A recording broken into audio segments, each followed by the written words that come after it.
Hey everybody, welcome to TIW Podcast. I'm Eric, and today I watched WWE NXT episode 498, almost at 500, and NXT UK episode 36. Both aired on Wednesday, March 27th, 2019. We are a week and a half away from TakeOver New York. A little bit less than a week and a half. 9 days. 9 days away. And there's a lot to talk about in these two episodes. But first, if you listen to my new comic book episode, I mentioned that I picked up Glow issue number 1. And I just want to talk about that real quick because it is wrestling related. And I just read it. And I liked it a lot. It's like getting a bonus season of Glow. I'm really excited to see where the story goes, what happens at issue number 2 and beyond. I think it captures the characters, a lot of the characters really well. It's a little bit more cartoony than the actual show. And I think maybe the biggest departure, although he's still very similar, I think Mark Maron's character... Sam, is it Sam? I think he seems a little bit off, but I mean, it's just I can't imagine him saying the things he's saying as well as I can imagine everybody else saying their stuff. Like the Zoya does the Destroya bit was very good. Or like wrestling in the park, her and Debbie. Lady Liberty. Okay, so this plot has them thinking that they have the weekend off because it's empty on their calendar, on their schedule. But as it turns out, they're scheduled to appear at WrestleFest, a big Southern California festival of wrestling. And things aren't nearly as they seem. It's not what they expect, and that's what leads into the next issue. I'm really excited for that. But they're so hard up for cash that they actually all have to raise $75 each to make the trip happen, just so that they can make up like advertising costs and stuff like that. So it's a real struggle for them, and I'm excited to see what happens next. Of course, we've got Machu Picchu. I'm forgetting all their actual names, not the actors' names, but their non-ring names. What is her name? I don't remember. Anyway, she's worried that because her brothers are going to be there at WrestleFest, and she doesn't want to be embarrassed about all of it. So it's I wonder where exactly this is meant, or if this is just kind of like it's just starring the characters. We know their deal, because we ended season 2. Spoilers, season 2, with them kind of possibly abandoning the TV thing, and about to head out to Las Vegas to put on a show there, which I'm really excited for. I don't know when Glow season 3 is coming out. I'm gonna look. You know what? I'm gonna look it up real quick. Let's see. Glow. Come on. Glow season 3. When is Glow season? Oh, this was just yesterday. The gorgeous ladies of wrestling are headed to Las Vegas. Despite ending season 2 on what felt like a rather final note, the return was confirmed by the show's official Twitter account in August. Of course. There's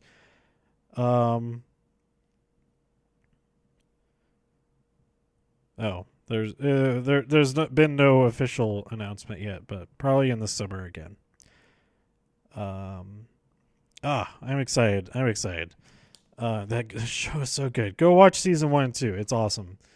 So let's talk about some of the actual wrestling going on. Not that they don't do actual wrestling on that show, but you know what I mean. modern day wrestling that doesn't take place in the 80s. Let's talk about NXT UK 36 first. We had Jordan Devlin versus Dan Maloney. I just took really basic notes.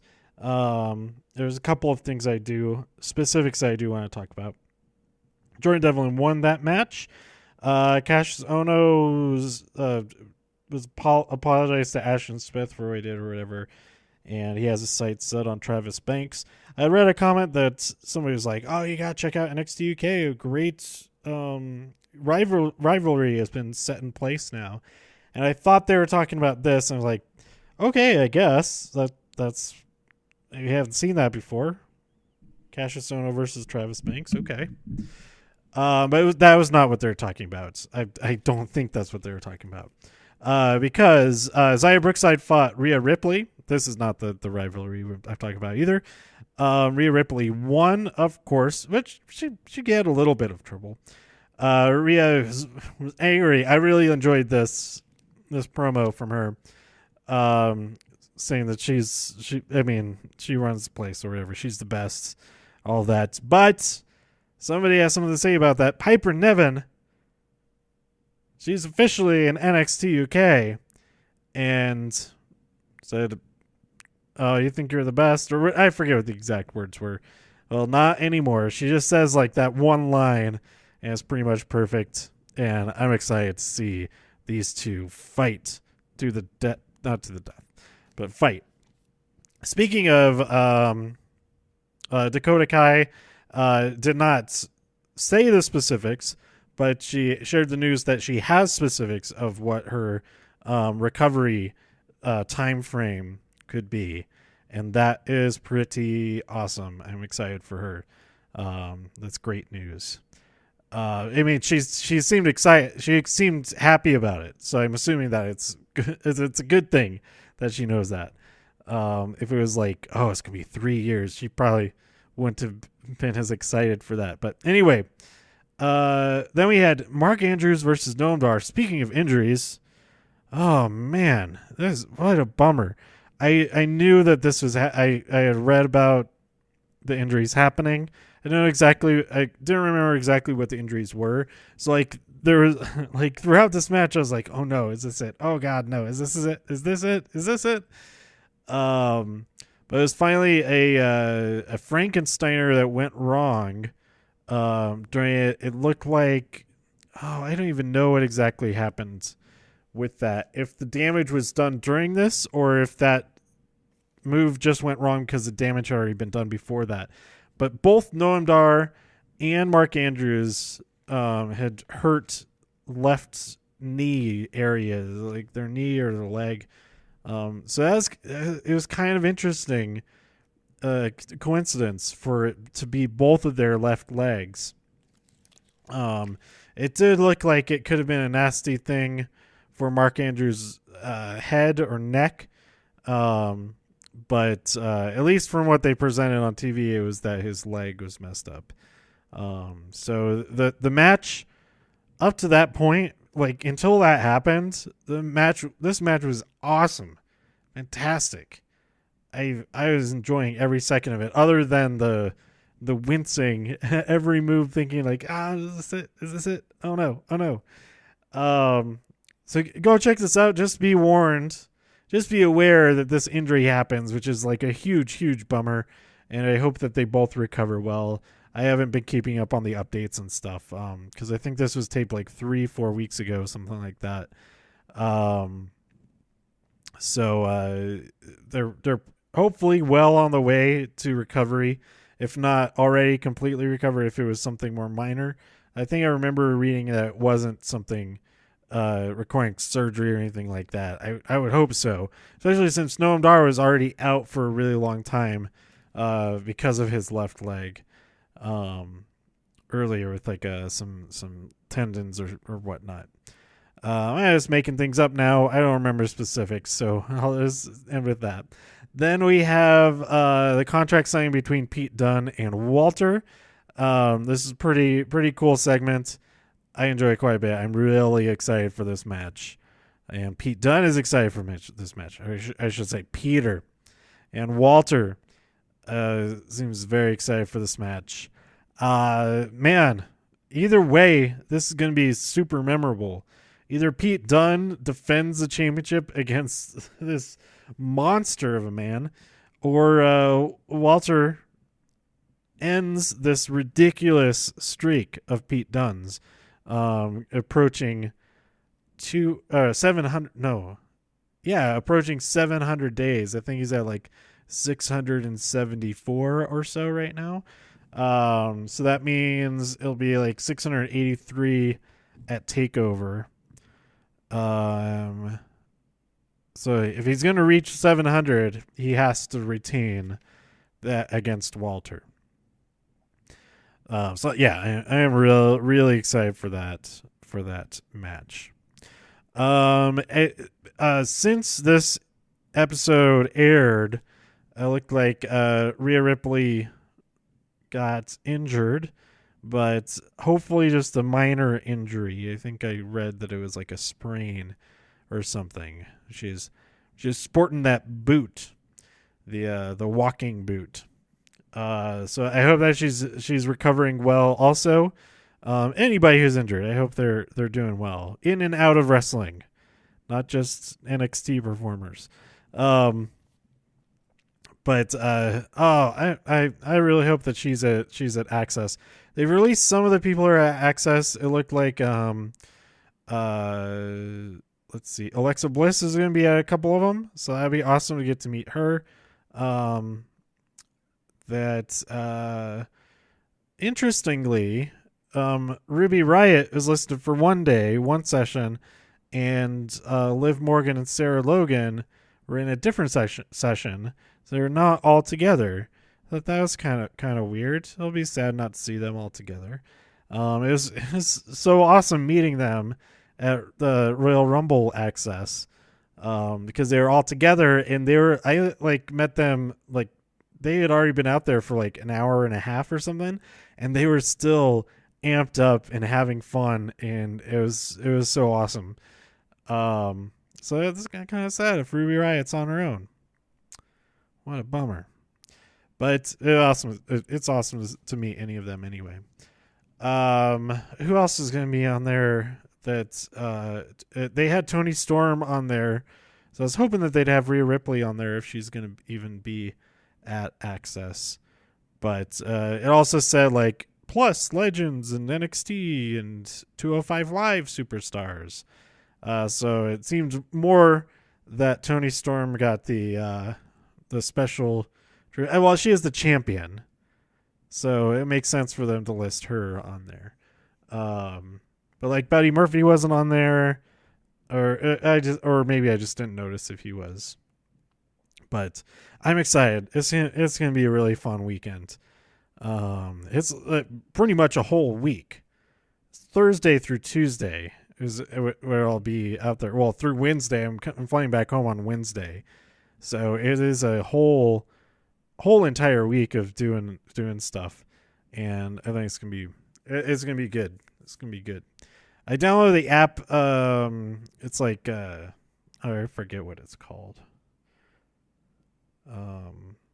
Did it download on my City Mapper? I saw somebody recommend that, and I think that's gonna be a good idea. I'm gonna get a 7-day unlimited Metro card, and then I'll be good to go most places. I still have to get the bus, a separate ticket for the bus from Manhattan to Meadowlands or MetLife Stadium, whatever you call it. But other than that, it should be pretty good. I don't know if I need like the express one. I guess I'll look into that. The express one is more expensive. It's like almost twice as much, but it's still like way cheaper than like getting Uber and Lyft everywhere. Oh, what's happening over on my phone? It's over on the floor. I don't know what's going on. Okay, let's talk about NXT episode 498. We open up with Johnny Gargano and Adam Cole trading words. Adam Cole says that there's a million reasons why he's going to beat Johnny Gargano, and Johnny asks him to list any of them, but he doesn't until after Johnny's story, Cole leaves. It realizes, oh yeah, this is why. The rest of Undisputed Era at the top of the ramp there, they're going to make sure that Adam Cole wins. And honestly, I'm going to be really happy about whichever one of them wins. So I know this is going to be a hell of a match.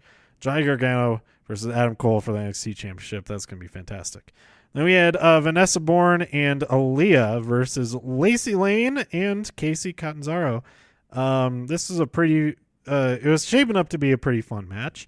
We got some good stuff from both Lacey and Casey. Oh, I just realized that their names rhymed. And they're also... I believe they're also roommates because the Performance Center YouTube channel had Casey like just watching the Fastlane match, the Raw Tag Team Championship match that Ricochet was in, and her reaction to it. And then Lacey was there like working on her mask and stuff. So it seems kind of funny that at least in this case, it was like, oh, you guys are roommates? Well, you're a tag team also.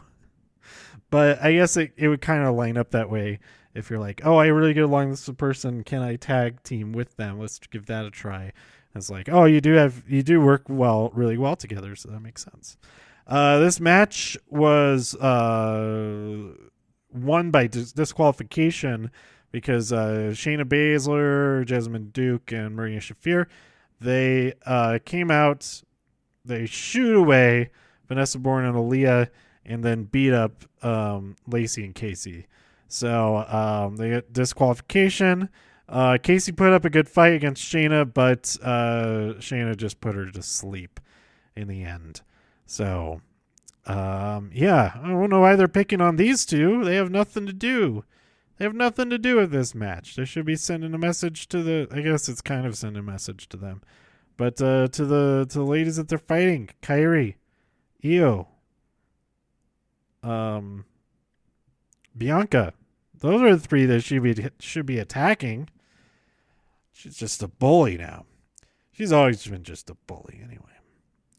Then we had Matt Riddle versus Kona Reeves. Reeves wearing his headphones as he makes his entrance like a doofus. During the match, the Velveteen Dream came out. He's rolled out on a couch, just laying there, lounging on the couch with a couple of lovely ladies behind him. And Riddle almost gets distracted enough for Reeves to get the upper hand, but Riddle counters that advantageous attack, and Riddle ends up winning via the Bro Mission a few minutes later. I was really surprised that Matt Riddle didn't just, or should I say Matthew Riddle, didn't completely destroy Kona Reeves in like 10 seconds. That seemed a lot more realistic as far as that matchup goes. And that brings us to the main event, the final of the Dusty Rhodes Tag Team Classic. Rick and Al versus Stephen Blake of the Forgotten Sons. This match was really good. It was really good. Lots of great stuff. Absolutely, I would say the Forgotten Sons' best match. I think that's it kind of goes without saying, because it was really good, and I can't really say any of the other matches I remember being very good. At least not real good. We ultimately got the winners of the Dusty Classic, Ricochet and Aleister Black. I didn't write down how the match ended, but they won. And all were very happy about this, and so there was like confetti everywhere and all that, celebrating, and then the War Raiders come out, the face to face, all that. So we're gonna have the War Raiders versus Aleister Black and Ricochet at NXT Takeover New York, and I think that's gonna be real good. It's gonna be a real good match. I don't know who's gonna win there.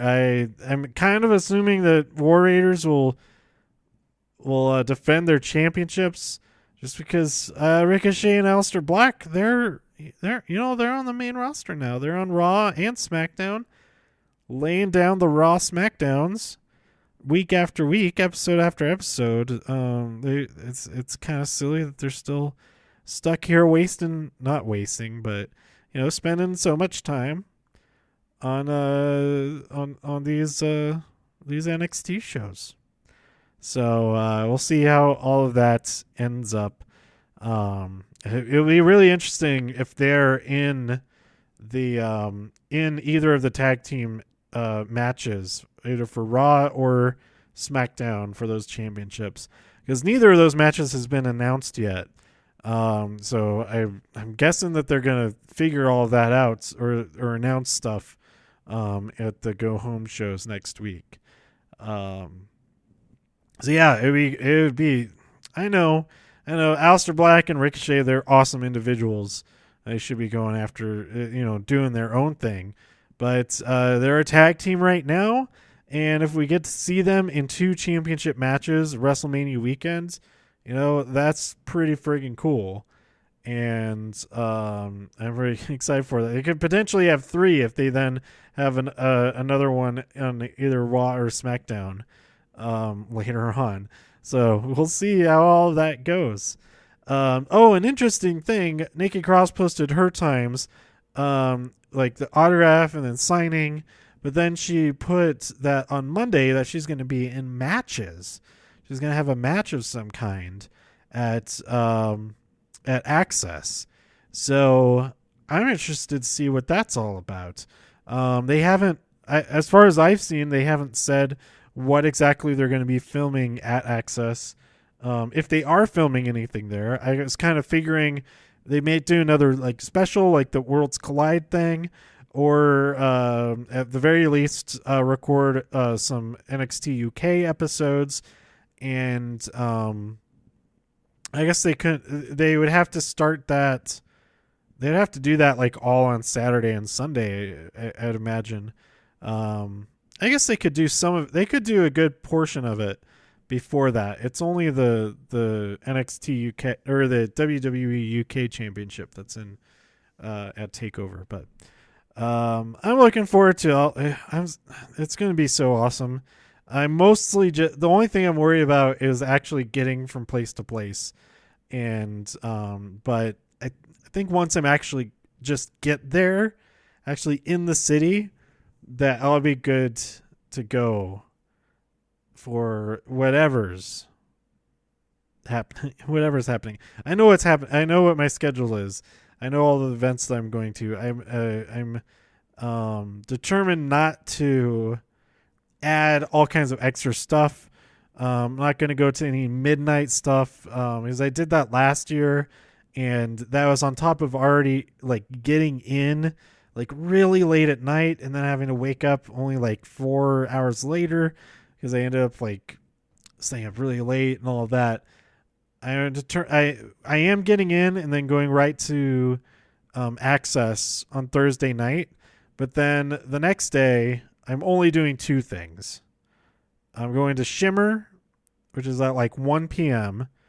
So I get plenty of sleep. Absolutely. And then take over that night. That should be like the perfect day. And then all day Saturday, that will be the challenge because I got 12 hours of access total, which is a little bit nuts. And then WrestleMania is the only thing I'm doing that day. And then Monday is Access and the final Access session and Monday Night Raw. And then Tuesday is just SmackDown. I think during the day, I learned that there is an Alamo Draft House in Brooklyn. It's about a half mile or so away from the Barclays Center, and therefore just over a mile away from where I'm staying in the hotel I'm staying at. So that seems like an absolutely reasonable thing to do on Tuesday morning because there's going to be a little movie called Captain Marvel that comes out that weekend that I won't have a chance to see until then. And I think I got to go do that. I think that's a possibly a must see, to spend some time, not just laying around in my hotel room that Tuesday morning. But wait, that's everything. So stay tuned for more. I think up next will be last week's Doom Patrol episode, either that or this week's episode of Survivor. I totally forgot about that in the last couple of episodes. So stay tuned for that. Let me know what you thought about NXT and NXT UK and the Glow comic book by tweeting me at TIW Podcast. Go to TIWpodcast.com for more reviews. If you enjoyed this episode or anything else on the site, please share some links with your friends. Subscribe on iTunes, Spotify, YouTube, wherever you listen to podcasts. And I'll be back real soon. Thanks for listening. This has been TIW Podcast. Bye.